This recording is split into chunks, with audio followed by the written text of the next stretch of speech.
Hey guys, here I am out on another wild camp. Got my bike set up there, just arrived. I'll set up camp in a minute.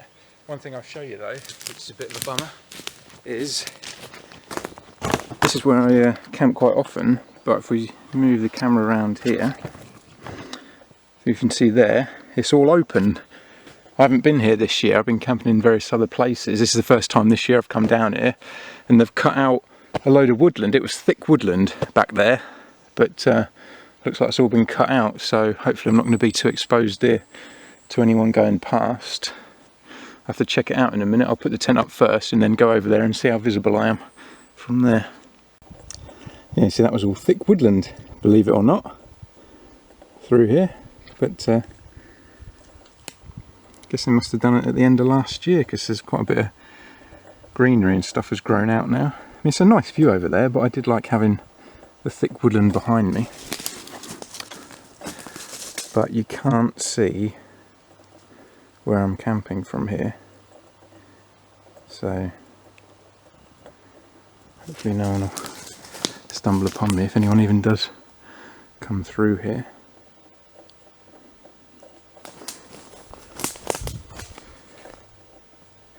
Just about see my bike perched up on that tree, but then well, I doubt you can see it, to be honest. I know it's my bike because obviously I put it there, but I don't think anyone wandering by would notice that at all, so it's not so bad. Well, I've got the tent set up. I'm about to make myself some food because I'm absolutely starving. The one thing I'm annoyed about though is I bought this light with me to use on the camera at night. It's like a load of LEDs. I'm just focusing on that for you because this camera won't autofocus for some reason when it's recording. There we go. So I thought, I can do some filming at night. Only gone and forgot the bloody batteries. Idiot. So can't use that now. Oh well. Bought this little pocket-sized table with me. Like you take the top off, and these two, the pole that holds it up comes off, and it all folds up small. Also got one of these folder stools. Now in the advert for these, it makes out like a sumo wrestler could sit on one, but whether that's true or not, I don't know. I mean, I'm not a heavy guy, but even I feel like I've got to be a bit delicate with it, so I wouldn't risk it if you are a sumo wrestler. But it works for me, folds up small, fits in the pocket of your cargo pants. Bob's your uncle, bit of an extra luxury while I'm out here. Got a bit of a tuna stir fry on the go at the minute. Got tuna, mushroom, onions and kale in there. Really looking forward to this. So hungry.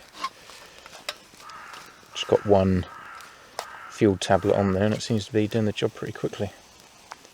I could probably eat this cold, to be honest, but it's so much nicer warm.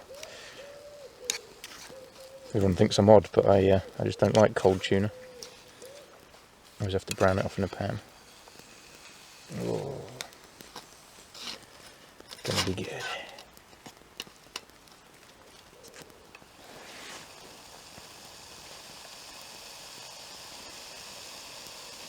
That's sizzling away already. It's only been on there for like 30 seconds. Oh, excellent. Very impressed. Just one hexamine tablet on there. Job's a good one. Look at that steaming away. Cannot wait to get this in my belly.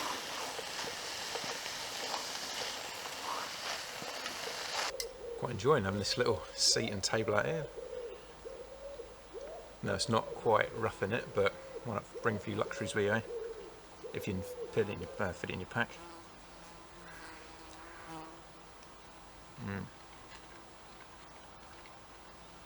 Oh god, that's good. I was really impressed with that. I've only used the hexamine stove for boiling up drinks before. Never used it for cooking food. That was so quick. I'm really impressed with it. I think it's quicker than the gas stove.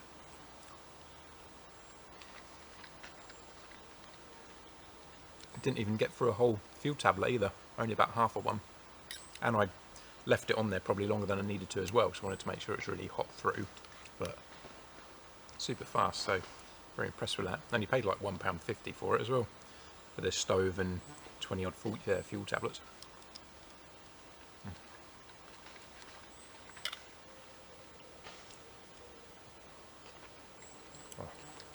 Gorgeous. As well as the table and chair, I've also bought another tarp just to put down on the ground as a little workstation. I like having a little area I can just sit on the ground and lay my stuff out.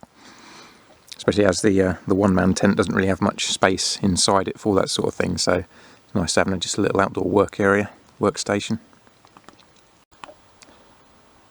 Just show you the area I'm camping in. Another thing I forgot to bring with me, as well as the batteries for the camera light, I also forgot insect spray repellent, so I'm going to be eaten alive. Little bastards. Oh well, I've got some good bite and sting relief spray at home, so I guess I'll just have to use that. In a way I prefer using that, because if you put the insect repellent spray on, you're covered from head to toe with sticky shit from the spray. I'd rather just spray the concentrated areas where I've actually been bitten. So it's pretty nice out here. Trying to go slow so I don't end up with the juddery, blurry videos I normally do when I do these camping trips. Got the alarm set on the bike as usual, just in case someone comes along and tries to pinch it. Also bought a cover along with it today as well, just in case it rains. I don't think it will do, but it has been a bit wet lately, so thought I might as well. Last thing I want is the pannier bag soaked through in the morning, because I haven't got space in this this one-man tent to keep the bag in there with me. So got it covered up. I kind of wish I had a green or a camouflage cover for the bike. I don't know if that grey stands out quite a bit or not. Make it a bit more visible, but it would do for now. It's a bit of a shelter from the rain up above anyway, with the leaves from the trees. Even though I'm a bit disappointed that they've cut down all the woodland that was here, got to admit it's quite a nice view across here now.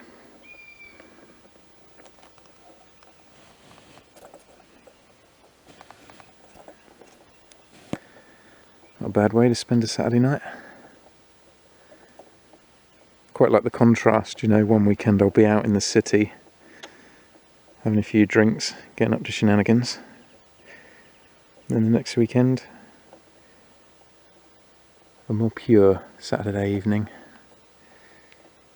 at one with nature. Surprisingly mild too. I mean, even though it's July, the weather's been terrible lately. So, I mean, last night it was pretty chilly because of the wind, so I'm pleasantly surprised how mild it is. I don't really want to start a fire tonight, and everything's quite damp anyway, so.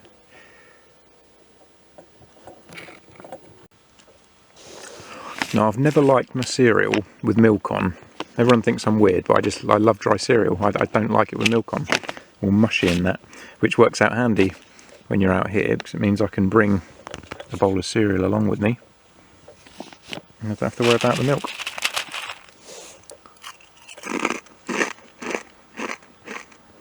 I don't know if anyone else who's into wild camping or bushcraft or anything like that is a fan of horror films too, but when I first started coming out here, I was always paranoid that there was going to be some nutter with a chainsaw just wandering through the woods, hoping to happen upon me, because I kind of ruined the woods for myself a bit through watching too many horror films. But obviously, you know, far more likely to be a victim of violence in the middle of a city than you are out here. I guess it just works for a horror film setup, because you're cut off from your support structure. Out here, you know, there's no police stations, there's no houses, you can go knock on people's doors, you may not even have a phone signal, whereas in the city you'd feel safer. But yeah, the reality is, if you are a serial killer, are you going to wander through the woods on the off chance that you might stumble upon a victim once every few years, or are you going to go to a city where, you know, every weekend there are going to be drunk girls stumbling around, people down dark alleys, you know, prostitutes or whatever, just, you know, vulnerable people, and lots of them. So it's kind of a funny thing, really, how in the movies it's the opposite of reality in those situations. But it's starting to get a bit dark now, so I've got in the tent and just got myself a bit more comfortable. Got my inflatable mattress. It's self-inflating, but as always with these things you do have to finish it off yourself. Made by a company called Litchfield. Yeah, Litchfield. I don't know if that means anything to anyone. I've never really heard of them before, to be honest, but works well for me.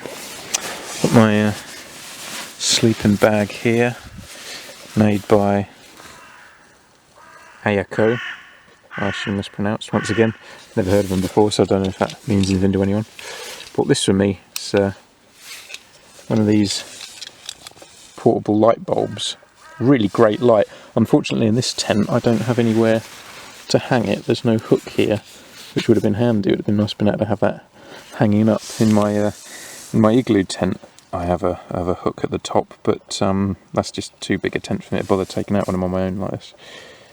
Yeah, quite a nifty little light. Also got an inflatable pillow there. I don't find them very comfortable, to be honest. I'll probably have to deflate that one a bit, but it's better than nothing. Just haven't got the space for a proper pillow on the bike.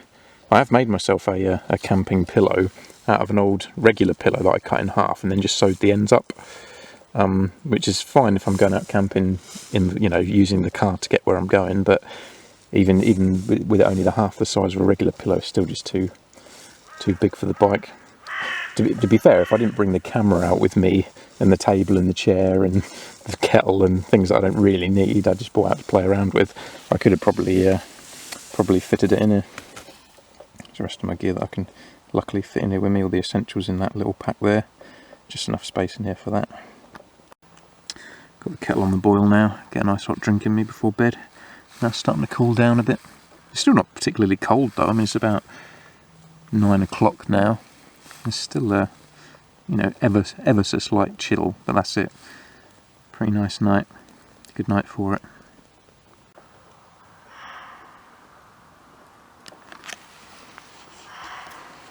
I don't know if you can hear that, but some deer barking in the background. I think it's deer anyway.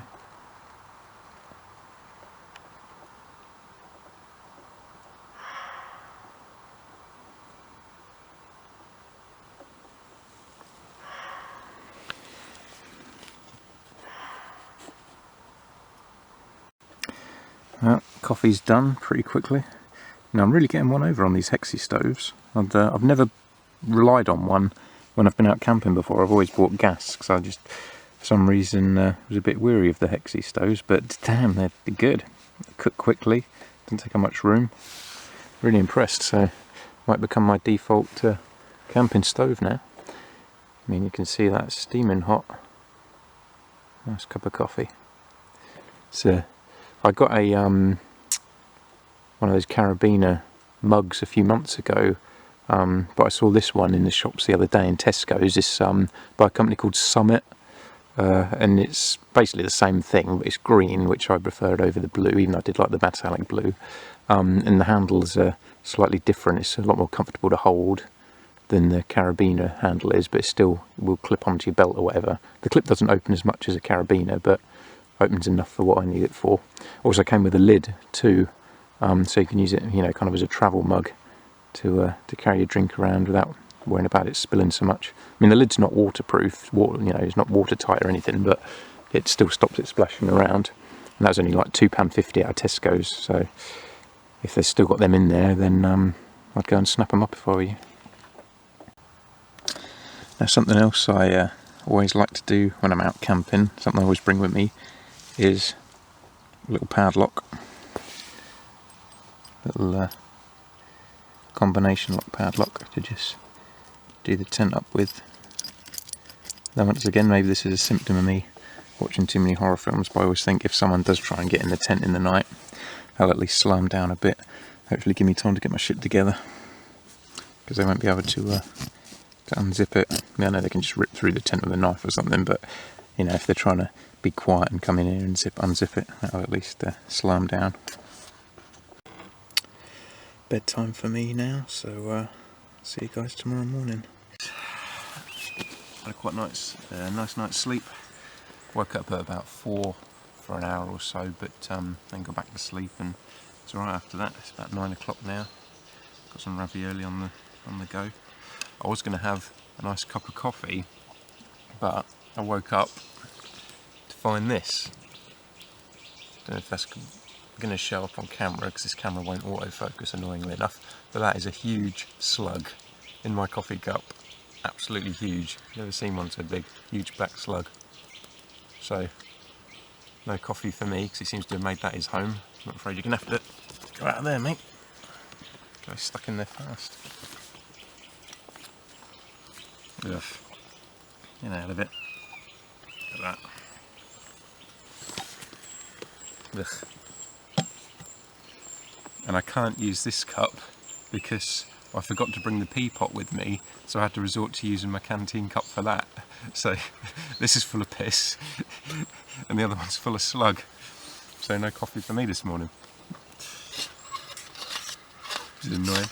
I suppose I could put some boiling water in the one I used to piss in and maybe drink out of that one because I do quite fancy coffee, but I don't know. What else could I use? Could I drink it out of the bowl maybe? Oh. Should have bought the lid and put on that cup in the night, that mug. Oh well. Ravioli's warming up pretty quickly. I'll leave it on there a bit longer though, because ravioli can sometimes be deceptive, sometimes not be warmed all the way through. Probably stay here for another hour or so. It's quite nice, there's so many different bird songs you hear here in the night. I haven't got a clue what birds they are. My dad would, he knows every bird song going because he's into bird watching and all that, but it's nice. You can almost, you know, imagine you're in the rainforest or something, all the different bird calls and that I heard. There was also some music going at midnight for a couple of hours. I don't know if there was a rave somewhere or if someone just parked their car up and had the music playing with their friends or something, but that was unexpected. That went on for a couple of hours. Not that it really bothered me, but curious. When it came to a choice between drinking out of something that had a slimy slug in and drinking out of something that had my wee in, I chose my wee. So I boiled up some water in this to try and sort of sterilise it a bit, emptied that out, then boiled up some more for the coffee. So I think it'll be alright. Bear drinks his piss all the time anyway, doesn't he? So anything a little bit mixed with some latte is going to hurt me. I remember there was a couple on this morning a few years ago who used to drink their own wee, actually. I think they used to drink each other's because they thought it made them healthier or was going to, you know, younger looking or something. Doctor told him it was bullshit, but they still carried on doing it. I think I've done a pretty good job of leave no trace.